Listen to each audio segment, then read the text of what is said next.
Ang inyo pong nakikita sa inyong mga TV screens ngayon ay ang live feed na dagsa ng mga sasakyan sa South Luzon Expressway kung saan dalawang biyahero po ang nasaktan kani-kanina lamang matapos tumaob ang kanilang sinasakyan. Kaya konting ingat lamang po sa mga bibiyahe ngayon sa ating mga highway, lalo na't paggabi na.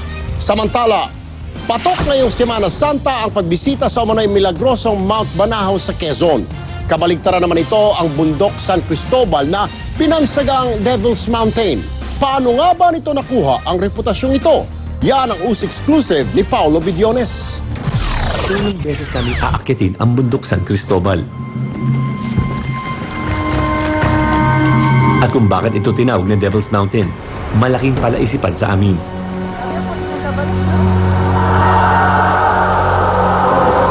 Ang pinaniniwalaang pugad ng puwersa ng mga elemento. Isang bundok sa Quezon Province na binansagang Devil's Mountain.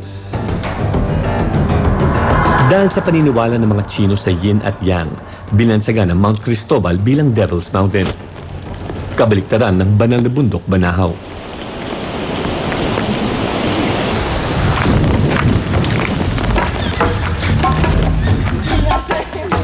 Ngayong araw, papasukin ng aming team ang misteryosong bundok kasamang espiritistang si Dick Von Beltran. Hindi pa man kami nakakadating sa paanan ng Devil's Mountain, meron na kaagad naramdaman si Dick Von. Pagliko natin sa itang lupa, siguro very common siya. Gawaan niya na siguro talaga yun sumunod. Pero hindi naman siya ganun ka, hindi siya yung basta-basta lumalapit sa mga tao. Ano nga bang nag-aabang sa amin sa pusod ng Devil's Mountain?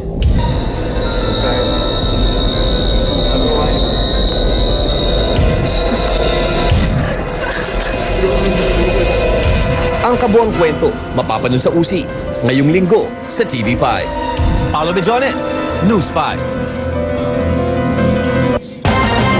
Samantala, naghahanda na ang gobyerno sa posibleng epekto ng rocket launch ng bansang North Korea ngayong buwan. At kahit nga nasa Cambodia si Pangulong Aquino para sa ASEAN Summit, hindi nito napigil na bumanat sa issue. Royces Nugget Sibal, ikwento mo.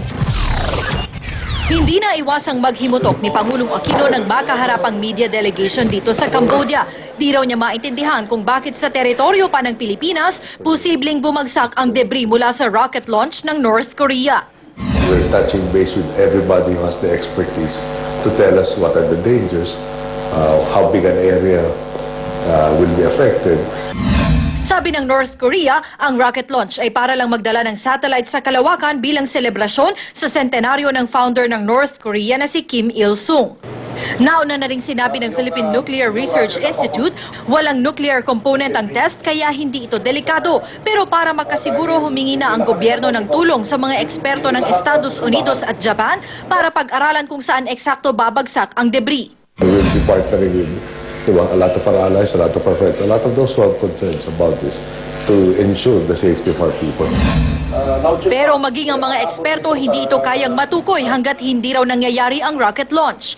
Sa babala na ipinarating ng North Korea sa gobyerno, posibleng bumagsak sa karagatan malapit sa lalawigan ng Aurora ang mga debris. Kahit hindi marunong sa bagong teknolohiya, pilit itinuro ni Pinoy ang lokasyong posibleng maapektuhan ng rocket launch. We are preparing for any eventuality.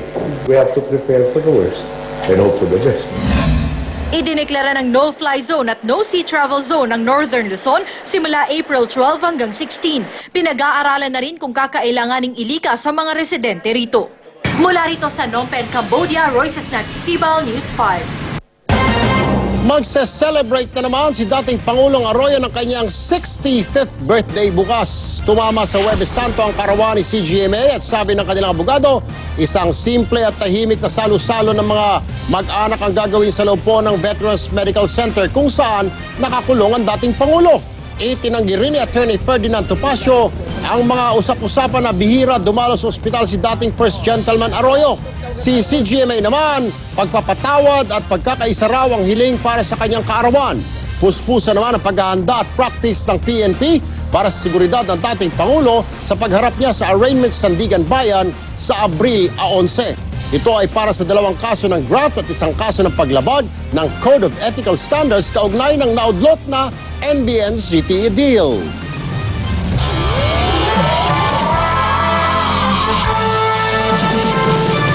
Hindi pa man sila nagkakaharap, talo na ni Floyd Mayweather Jr. si Manny Pacquiao. Hindi po sa ring, kundi sa The Ring Magazine. Sa lalabas na may issue ng nasabing magazine, naungusan ni Mayweather si Pacquiao as Best Fighter poll. 10 sports analyst mula sa buong mundo ang bumoto sa nasabing poll. Pag-aari ang magazine ng Golden Boy Promotions ni Oscar De La Hoya na siya ring humahawak kay Mayweather ngayon. Kaya naman pala.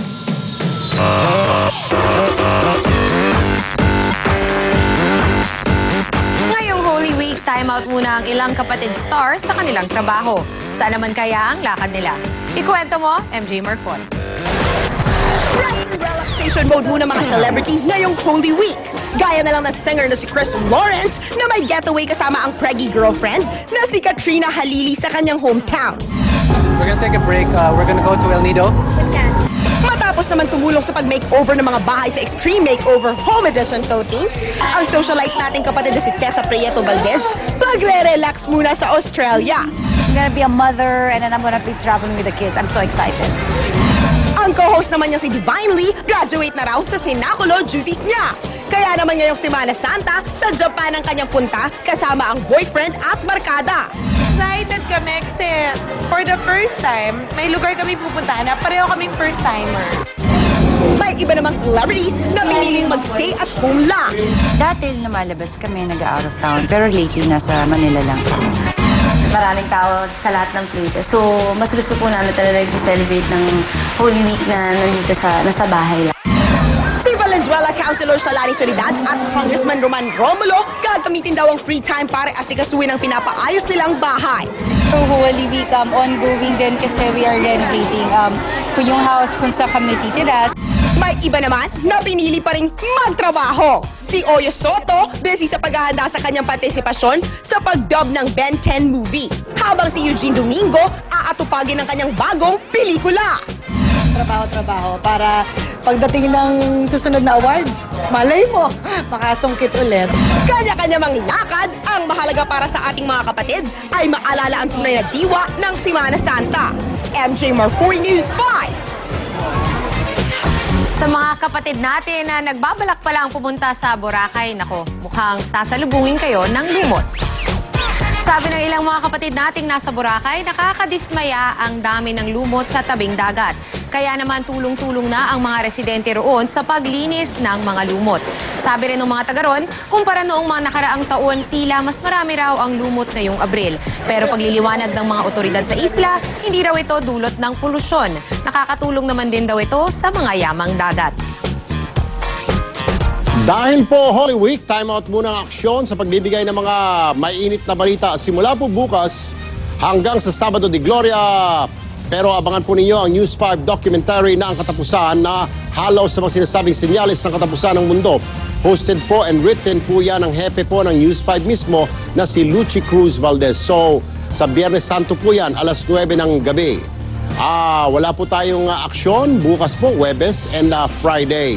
Mangilin, magdasal at naway maging makabuluhan po para sa inyo at sa inyong pamilya ang mahabang bakasyon na ito. Yan po ang 45 minuto na maaksyong balita. Mga balitang pundasyon ng matalinong opinyon at konkretong solusyon.